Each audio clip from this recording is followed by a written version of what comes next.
ખૂબ જ આનંદના સમાચાર. માનવ સાધના ગુજરાતની એક એવી સંસ્થા છે કે કોરોના પહેલા જ્યારે પ્રેસિડેન્ટ ટ્રમ્પ એમણે ભારતની મુલાકાત લીધી ત્યારે આપણા યશસ્વી વડાપ્રધાન એમને લઈ ગયા હતા ગાંધી આશ્રમ અને ત્યાં આ માનવ સાધનાની પ્રવૃત્તિઓ બતાવી હતી.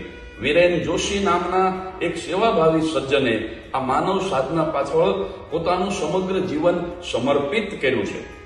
તો આનંદના સમાચાર એ છે કે મારા પરમ મિત્ર પરેશ પટેલ જે શિકાગોમાં રહે છે અને માનવ સાધનાના ટ્રસ્ટી છે, એમણે મને વિનંતી કરી માનવ સાધના માટે કાર્યક્રમો કરી આપવા અને ભારતીય સિનિયર સિટીઝન ઓફ શિકાગો નામની અમેરિકાની સૌથી વધુ મેમ્બર્સ ધરાવતી સિનિયર સિટીઝનની સંસ્થા અને એના પ્રમુખ આપણા અમરેલીની બાજુમાં મોરજર ગામના હરિભાઈ પટેલ, મારા અને પરેશભાઈ બંનેના સ્નેહી.